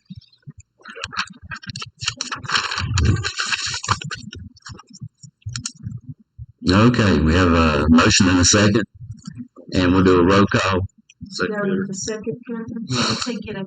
a bid from the second company. I think it would be well worth our while to do that. It don't hurt. Okay, roll call. Rebecca? No. No. Yes. No. Yes. No. Now, Steve, do you want to make your motion? I'd like to make a motion that we authorize the county administrator and the county attorney to initiate actions on this state audit, which I assume would be with the Virginia State Police. Is that right? With the APA? Yeah, APA, the Office of Public Accountants, and the Virginia State Police. Yes. Okay. That would be my motion, to go ahead and initiate that activity. Okay, we have a motion. Do we have a second? Second. I have a question. So you said that we would have to have an allegation, correct, Mr. Lester? What allegation are you going to give them? They will come in based off their license, the same way as a consultant. They would come and interview the board of supervisors, the school board, the constitution officers, the staff of each one of us, the county administrator. They would come in and interview whether there was concerns of fraud, waste, abuse, theft, anything. So don't you have to have an allegation for them to start doing that? It's a search and find a reason now? No, you're not understanding. There's got to be an allegation. This is the trigger. It's a multiple phase. Yeah, that's what I'm saying. What is the allegation? That's my point. That's my point too. 11 years. So you're just gonna okay. We will. Then why are we begging them? Why aren't we just doing the forensic audit like was voted back in May? Because we can guarantee when the state police and the APA, it is not going to be a two-sided gotcha moment, or it was worked out in the back room. You're not going to work out a backroom deal with the Officers of Public Accounts and the Virginia State Police. Well, I would hope we wouldn't work out a backroom deal with anybody. Well, that's the post that's out there. That's the thing that's floating. Why are we worried about Facebook? Why are we concerned? That's what I'm wondering about. Facebook. This is ridiculous. But who cares? I'm going off of what concerned people have come to me. Like actually come to me, not Facebook, not a bunch of bull crap, not pages and people running their mouths, but actually what they've come to me with. And I think Nate's the same. I think Andrew's the same. I mean, any allegations? That's not the point, Steve. They want transparency. Transparency is the point. Accountability is the point. That is I mean, that's, you know. No, you're twisting that, and this whole thing is ridiculous at this point because you're finding any reason, any excuse to go round and round and round and round and not to do. Not to do what was originally voted to do. And not to do what you all agreed to do. Well, as far as I'm concerned, you didn't and Rebecca didn't, but these two did. Okay, let's everybody just kind of chill down a little bit. I know what everybody's kind of looking for here, and I think that from the public perspective of this, because everybody says, "Well, the public talks to me and everything like that," and they talk to me a lot, and they don't understand why we would spend this kind of money when we already have. So giving you the chance not to spend that much. Can I please speak? Yes, sir. All right, thank you. The thing about it is, every county and every supervisor that you talk to, we're an open book. You have the right to go in and look at anything at any time. You can go through anything, any information, any of the accounts, any of the numbers. Everybody, this is not something that's closed up for the public. When I first got elected, we had a $1.4 million deficit. We was operating on a rand note, and we worked our tails off to pull ourselves out of that, to get ourselves into a AAA bond rating. And I'll tell you what upsets me is when you have elected officials that say, people don't trust the board. Well, that's a reflection on not only your constitutional officers, but on us as well. If I may prompt,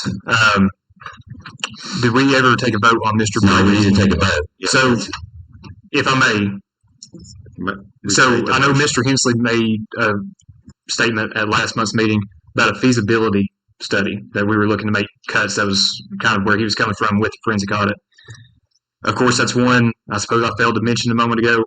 If that's where the board would like to go, we could bid for a feasibility study as well. I think that's something that's kind of middle ground. And I have no idea what that would cost. I wouldn't imagine as much as a forensic audit, but I could be completely wrong there. But that would be an option as well if that's something the board would like to entertain. Now, obviously, I recognize Mr. Brigham's motions on the floor, but that's a bone to chew on, so to say. Would be a feasibility study of what in particular? You could do it countywide as well. Just see where cuts could be made to save money throughout the county budget, through all departments, in the administrator's office, wherever. Would that not be looking at the exact same things that the forensic audit would be looking at? Not exactly. Where money spent, how much money spent. The forensic audit would be department doing? more in depth, but it would cover some of the similar things, yes. The forensic audit would look towards certain fraud, waste, or abuse, whereas the feasibility study would look at it kind of from a, say, a conservative standpoint of where can you make cuts in your budget to reduce down how big your budget is to cut the fat off of it, so to say. So you'd still look at the same accounts, but from a different perspective. Well, we got a motion on the floor and a second. And I'll go with roll call vote on going with the state. Can you repeat the motion, please? Can Steve repeat the motion? Repeat that, Steve. My motion was that we authorize the county administrator and the county attorney to initiate this study to be done by the state APA and the Virginia State Police. Is it a study or an investigation? Audit. It's an audit? Audit, yes. Okay. Question, Mr. Attorney. Do we need an allegation to do this? My understanding is if there's a majority vote of the Board of Supervisors by that code section, let me find the right code section here. 2511. Yep. So by that, if there's a majority vote of the Board of Supervisors, they can move forward with the vote. But of course, like I talked about with JLARC, the Joint Legislative Audit and Review Commission, that's something, even if the board votes to move forward with the APA audit, the JLARC still has to take, say, an initiative on their part. They have to accept to do the audit in the first place.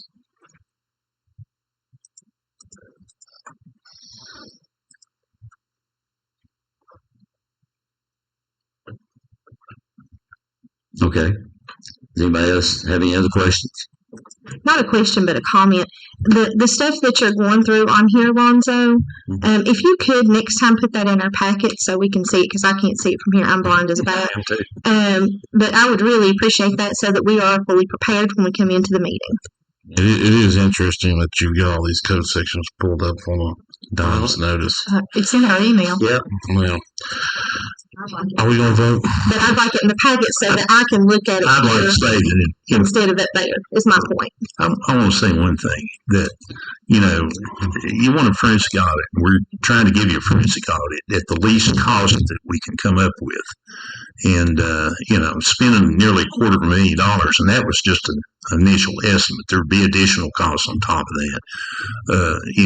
It's not, in my mind, in the best interest of the county. If we can get this done for a lesser amount through the state, I think that's exactly what we need to do. And to start with the state police, they'll come in and question everybody. And if you have any specifics, tell them exactly what it is, and we'll go with it. Again, Mr. Breeden, you're going to have to repeat your motion because y'all didn't vote on it. So, repeat it again. Okay. My motion is to allow the county administrator and the county attorney to initiate this forensic audit with APA and the Virginia State Police to do whatever it takes to get it started and get that work underway so that we'll have a forensic audit.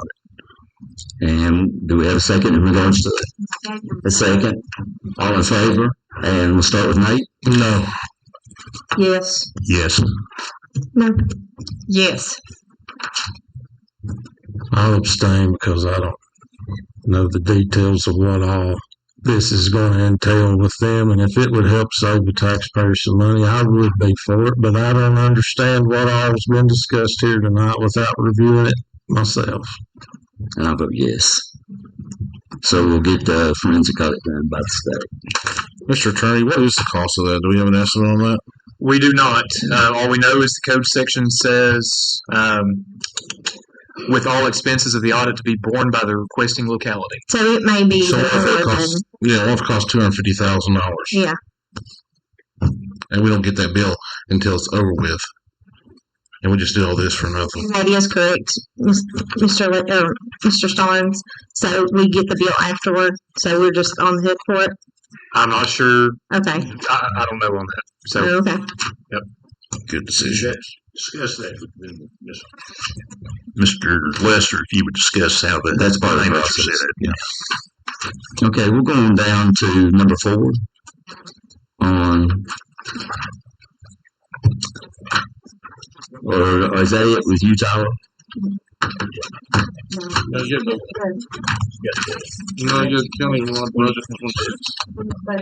Yep. So I believe there's 2 or 3 others on the county attorney's reports and request.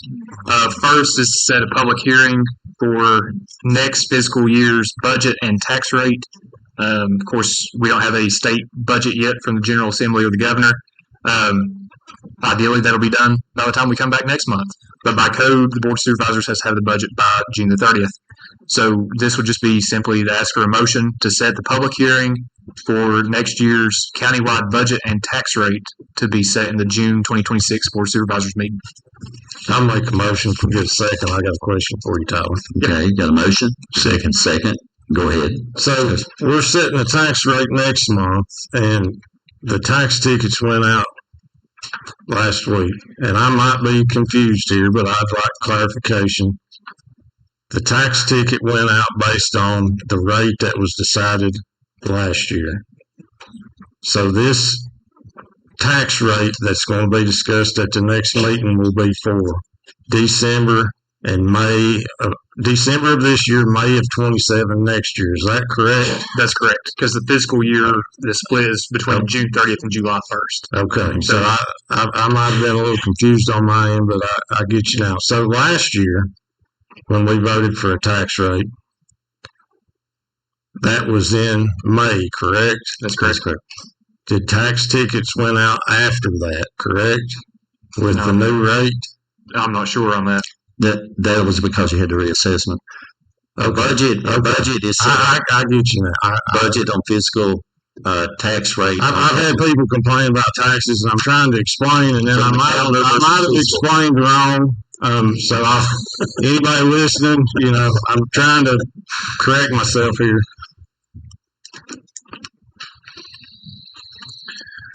Okay, we'll need is that anybody else have anything? We need have a motion or a second on setting the rate. We got a second. All in favor? Any opposed? Thank you all so much. And Mr. Chairman, if I may, Mr. Puckett stood up during public comment from the Sheriff's Office and discussed the sale and abandoned property ordinance. If I may have the floor to discuss that a little bit. Yeah, go ahead. So under Code Section 15.2-1719, that authorizes the locality governing boards to create an ordinance to allow the Sheriff's Office to sell or retain for their own possession assets that they've seized, in their line of work, so long as those assets have been in their possession for 60 days. This is just a ask to set a public hearing for next month for such an ordinance. 1, to authorize myself to draft that ordinance, and then 2, for a public hearing to be had on that ordinance at next month's meeting. Okay, we'll need a motion in regard to that. I'll make that motion. Okay, do we have a second? Second. Okay, we got a second. Any discussion? All in favor? Any opposed? Thank you all. And Mr. Chairman, if I may have the floor once more. Yeah, go right ahead. The Swartz Creek School property. It was discussed during the public hearing and, of course, during public comment as well. I believe all the board members have a letter of intent in front of them. So the question was presented earlier about the board doing a sale of this property without any sort of public advertisement. That is authorized and I pulled that back up after Mr. Hess sat back down. 15.2-1800. Any locality may sell at public or private sale any interest in its real property, provided that no such real property, whether improved or unimproved, shall be disposed of until the governing body has held a public hearing concerning such disposal. So, of course, we had the public hearing earlier in this meeting. The letter of intent before you is to sell the property to S&T Properties, LLC at a price of $85,000. So would need some sort of motion or action from the board, whether to execute this letter of intent or if there's another method of wishing to dispose of that property that the board would like to do, we can do that as well, or of course table it as well. So the board has some options, but the letter of intent is before you. All right. We need a motion to do the letter of intent. Mm-hmm. And just to give y'all more clarity, I got it on the screen. August the 4th of 2025. Y'all made the motion to board approval of the Russell County Treasurer's sale/auction of the Givens School, Oak Grove School, Copper Creek School, and the Swords Creek School. We'll sell all the schools. Motion was made by Luann Wallace, seconded by Nick Kaiser, and duly agreed by the Board of Supervisors to approve the Russell County Treasurer a sale/auction of the certain parts of the Oak Grove property, which is what we're doing right now. Nope, we're at Swords Creek. I mean, we're working on, but we brought before the board. Sorry about that. The Copper Creek School is going to be the future animal shelter. The Swords Creek School, but removed the Givens property under the discussion at that time. Now, the Givens was removed, but it was put back on. That was the public hearing. That was the sale into a company. So that was the move, and that was the motion. Then you had the public hearing tonight. That was on August the 4th of 2025. Either a sale or auction. So by code, like I said previously, you can do a direct sale, an auction, or a realtor. Mm-hmm. Yep. Good. I'm going to go ahead and make a motion that we go ahead and accept this authorized execution of this letter of intent for $85,000. And because I know for a fact that Cumberland Mountain Community Services looked at that building and right up front, and they decided it was going to cost over $1 million to renovate it to the condition that they needed. So they just dropped that right off the bat. So you have an estimate that the CSB is in front of you of what the required. It was $752,422. That was just an estimate that they had got when they were converted to their youth program. Of course, it'll be used for a different capacity, a different different business now, private side. So those are the issues that they seen during the evaluation by Thompson Lit. I'll give you a second for discussion, Mr. Reed. Thank you. Discussion.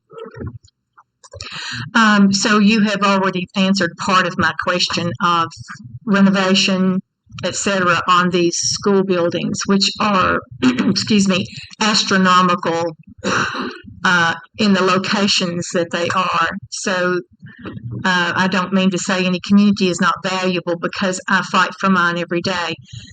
But the fact of the matter is, some of these properties are very remote, and to get a prospect that would be a job creator, and that was the next thing I wanted to know is this entity that a job creator? Are there any jobs attached to this? And did I skip through that thing and didn't read it properly? So my understanding is yes, there are jobs associated with it, but I don't have an exact number for you, Ms. Wallace. And that's fine. That's fine. I just want to make sure that it's not going into fallow. It won't be fallow. In other words, it will be active. It will be worked on. And also, to just tell you a little bit about what I do on the side is I work with Virginia Brownfields. And the Brownfield program does pollution abatement. And some of these properties that we've had worked on, it is incredibly hard to get rid of the asbestos, even the glue on the floor. The chalkboards are our children was writing on, mine was, and they're basically poisonous. So all this stuff has to be taken care of, and I understand that it is a very expensive endeavor. So I don't disagree that $85,000 is a pretty darn good price. Thank you. Yeah, we have a motion and a second. Thank you, Ms. Wallace. Mr. Lester, is this and you might not know, is this a holding company? No, it's a local. Okay. Just that LLC, yeah. If some people put that on, that's a holding company for just a shell. It's a local.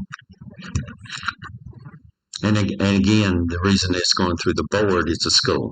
So it's not tied to the IDA, which has a performance agreement. So this is straight out sale based off the condition of the building, which that one is in, that's where school board at. I'm going to put you on the spot. Bad. It's bad. And the land. So the land is worth more than the building.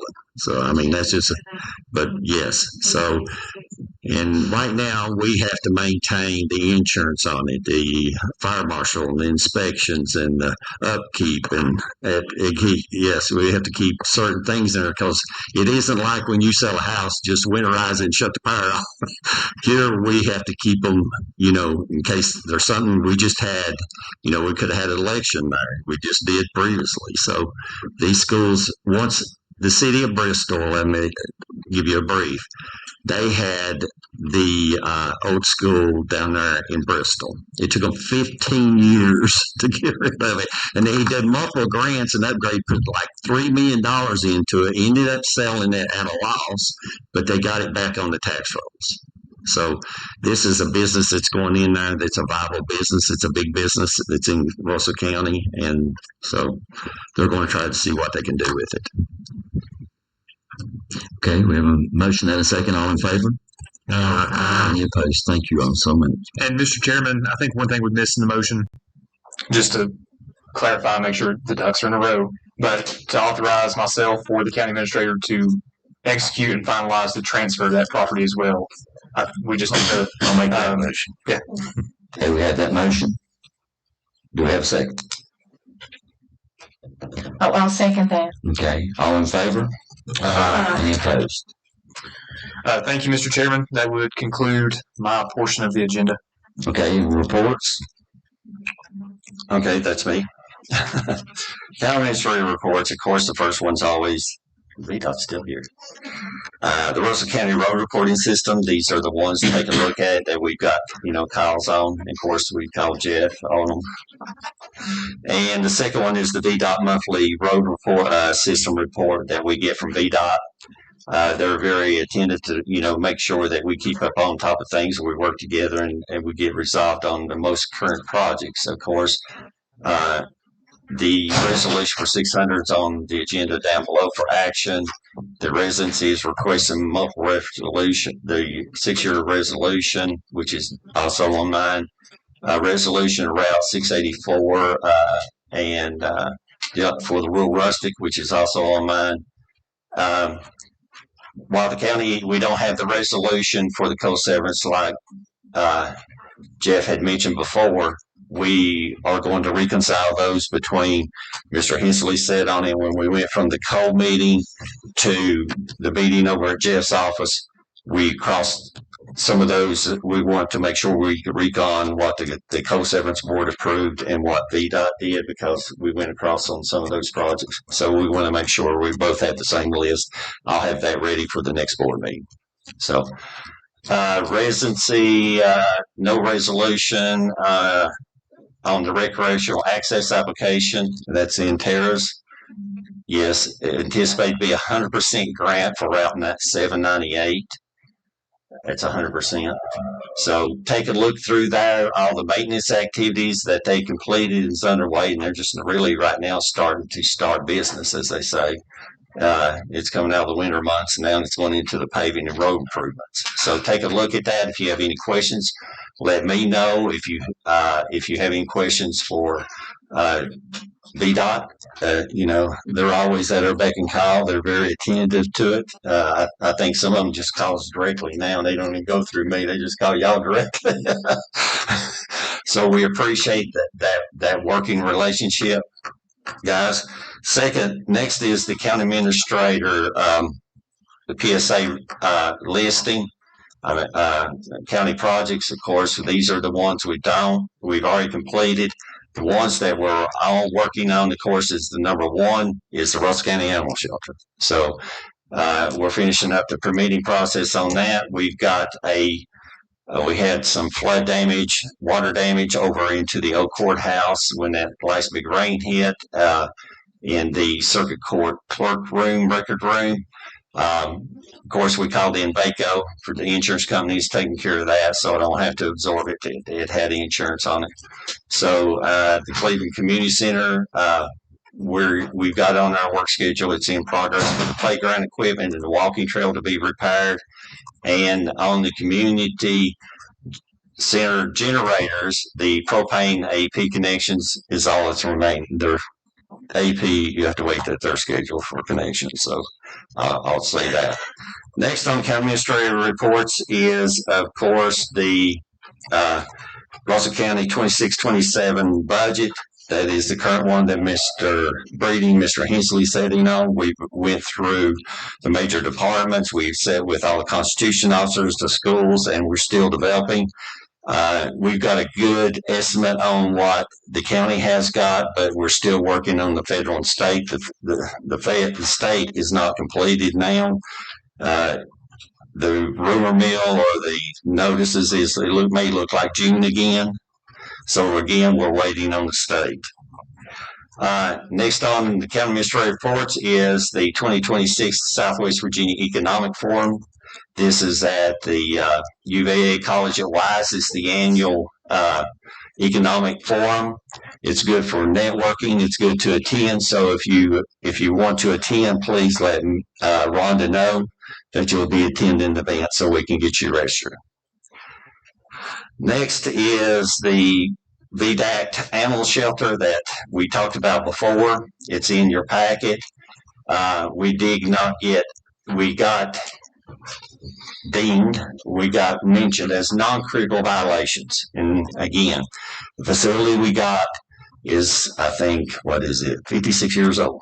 So it's deteriorated. And that's why we're moving to the Copper Creek School to get it renovated, get it out, and get it taken care of. Take a look at there. And as long as VDAX shows that we got some report, here's some pictures of it, see how bad condition. We even got to the point that we called in Sherwin-Williams engineers to see what we could do to get it in. We painted it. That was painted a year ago. That doesn't look like it. That was a year ago paint. And the level of ammonia and off of that many dogs. And by the way, we got awards for, as we only euthanize, if there's a medical problem or a attack dog or something like that it has to do by law. But we receive multiple awards. Dr. Michelle Meister does an outstanding job on this. So we've got to work through that and get that one fixed. Next is, of course, the county administrator request, the Russell County Building Safety Month proclamation for May 26th. I need a motion for a proclamation for the Building Safety Month in Russell County. Okay, we need a motion. I'll make that motion, Mr. Chair. Thank you. Do you have a second? Second. All in favor? Any opposed? Thank you. Next on county administrative request is the Appalachians Agency for Senior Citizens that you heard Brian get up here and speak about. This is the Older of Month. I ain't want to say that if you're falling into it. So the Older Americans Month. We kind of chuckled when we heard this one. I don't know how many's going to stand up on this one. But May 2026, I need a motion to declare. Okay, we got a motion. The Older Americans. Do we have a second? Second. Okay, we got a second. Any discussion? All in favor? Any opposed? Thank you all. Okay. Next on the county administrative request is, of course, the VDOT, like we discussed before. This is the secondary highway 6-year plan, 26-27 through 31-32. I'll make that motion. Yep. Okay. And a second.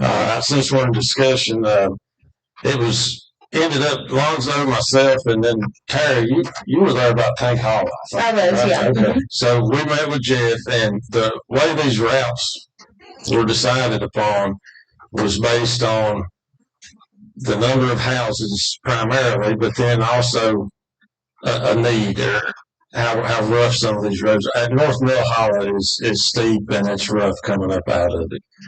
So if your road's not on the list and you think you were shortchanged, then that was our reasoning behind the routes that were discussed and end up on this list here, which will be paved 6 years from now. So hopefully 6 years.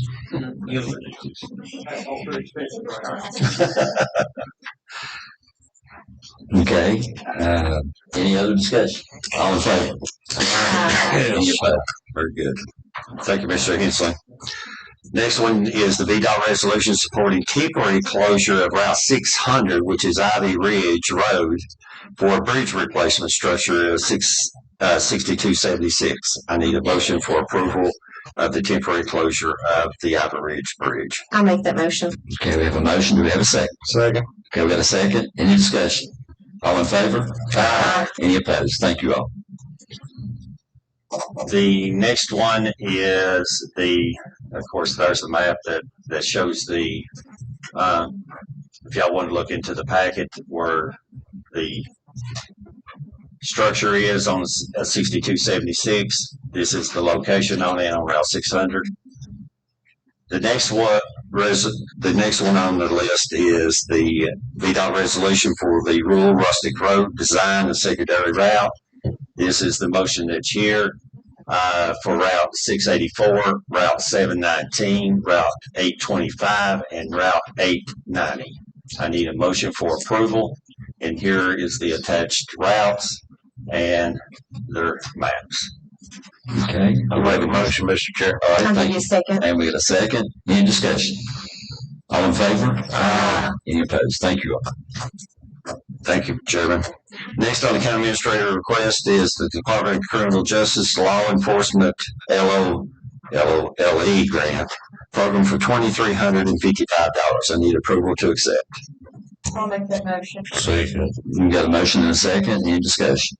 All in favor? Aye. Any opposed? Thank you all.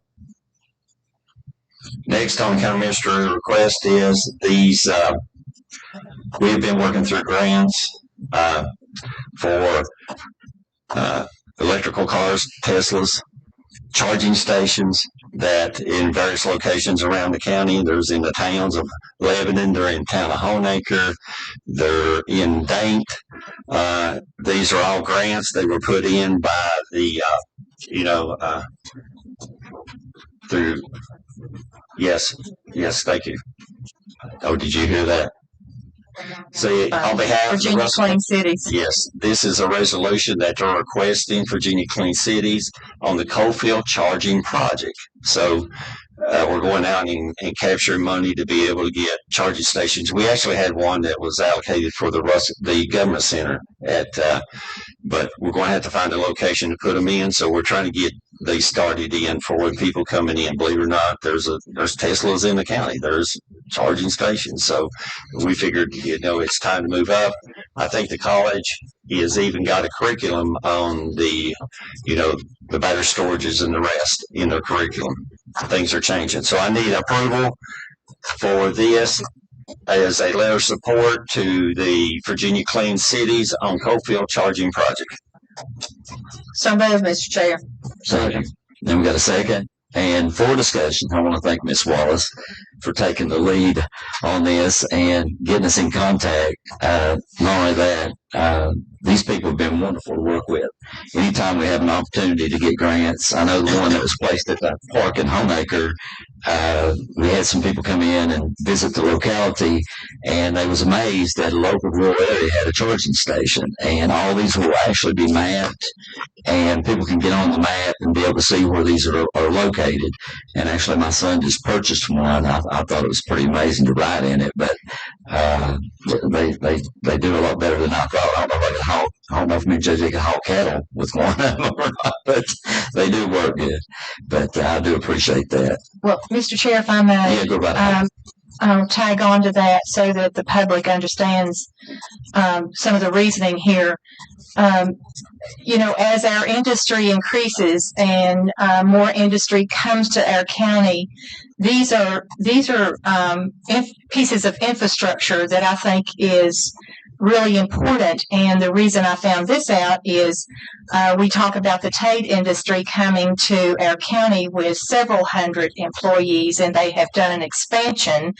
And when they came, they are all driving electric vehicles from Maryland down to Southwest Virginia.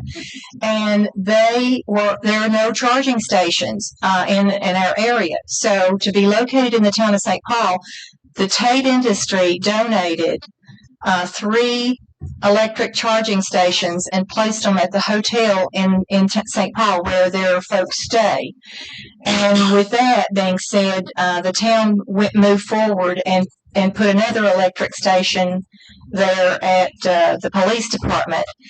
And we're also working on more as we develop, because we found that there's actually a need for these. And so Breaks Park did say that that they have an interest in people coming there, but people need to know the maps. So with this project, we'll be developing maps for Southwest Virginia, well, for Russell County, but for Southwest Virginia as a whole, so that people will have these maps. And they'll say in Northern Virginia, oh, well, I can get back home.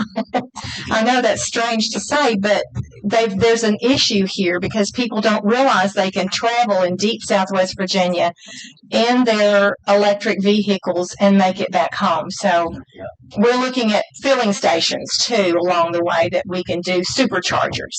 So these are important pieces of infrastructure, and I'm thankful that you guys have accepted that. Thank you. And have I call for a vote on that one?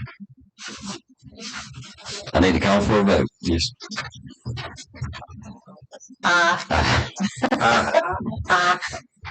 Any opposed? Okay. Thank you, Chairman. Next on the counter, as Brian had mentioned from the Appalachian Senior Citizens, the Fort County Transit has received, 5 buses with a total value of $753,415. They work really, really well with us. Is he still in the audience? I was going to thank him while he was here.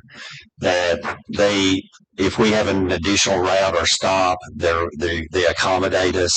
If we go off the beating track out into some locations, if it's down in Cleveland, if it's down at Oak Grove, they'll work with us and try to pick these up, and these against the but I need approval, like he said, for this is 1% for $7,534 to do the 1% match for the Fort County Transit.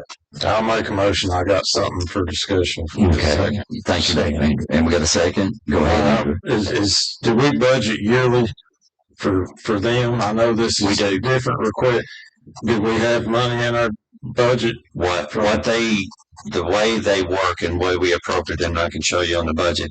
This is an additional line item. This is not part of their annual budget. So this is beyond their allocation. Yes, this is a grant they were approved for. Can this be taken out of their next year's allocation? They run so tight that what we've got them at, it takes the operations, 20 operations in the program and the transit. They're very tight. Can you find some place in the budget that you can strong arm somebody or mug somebody or come up with a $7,500? Sure, but yeah. No, I'm taking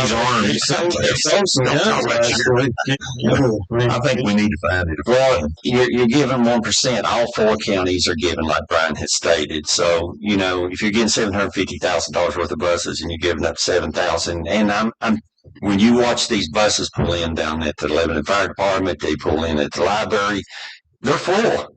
I mean, these elderly, again, a proclamation for elderly, but they're full. They put bike racks on them now. I don't know who. I was sitting there thinking when he was sitting there talking, it's mostly elderly, and I'm going, who in the world tried to bikes off of this thing? But anyhow, not to get off topic. I know a lot of I will find the money somehow for the elderly.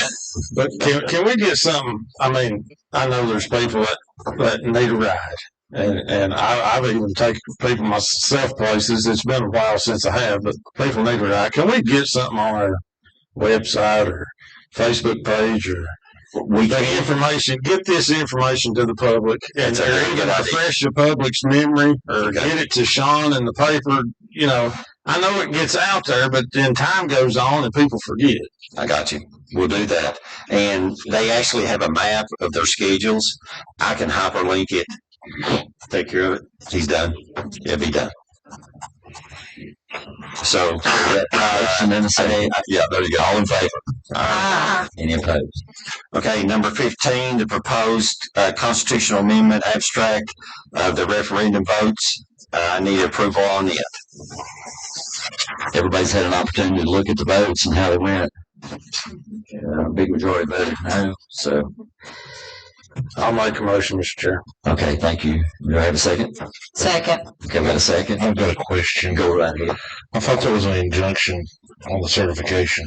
There's an injunction for the Department of Elections to certify the statewide totals, but not for the localities' electoral boards to certify their own. Yeah. I met with them Friday, and the local electoral board approved this. That's why it's not in your packet. I didn't get it until Friday during the electoral board meeting. Mr. Kaiser, we won. If we lost, we'd file an injunction. Okay, all in favor? Any opposed? All right. So that concludes the county administrator reports and requests. Board discussion and reminders. Andrew? I'm good, Mr. Chair. Thank you. Lou? Yes, actually, May we've celebrated a centurion we honored last year, and that's Miss Lily Mabry of Sawmill Holler. She had another birthday, by the way, so they've celebrated Miss Lily again. So congratulations to Sawmill Holler and the celebration that they just had this weekend at our community center in Date. Also, one thing is it's kind of housekeeping. That door slamming is driving me crazy. Do we have a cushion on that thing so that it doesn't make all that racket while we're in session here? You may have not noticed it, but boy, did I. All right. I don't know which door it is, but somebody is slamming the door. But anyway, also we celebrated 49 Winchester. Thank you all for the home, making us the home of 49 Winchester. We celebrated them on April the 9th, 4-9. And also on that same day, their album went gold with Russell County Line on it. So there you go. Some good stuff. Thank you. Thank you. Tara? I'm good, thank you. Thank you, ma'am. Steve? No, good. Okay, Miss Di? No, I'm good. Nate? Not pass. Okay, you good. All right. The only thing I have is everybody remember the reminders of Hunt River Days is End of the month. We had, I want to thank Scott McLaughlin and all his volunteers at Homemaker put on a wonderful kids fishing day. It was wonderful. The breeze, I know Sandy was there. The breeze was a little nippy, but the weather was good. And a lot of kids to see the joy on their face. It was just a blessing from the good Lord to see that happen. And we want to make sure we continue to sponsor those events and continue to keep those things running strong because it's good for the community. And I just want to tell everybody just keep our nation in your prayers, keep our county in your prayers, and we'll be adjourned. Thank you.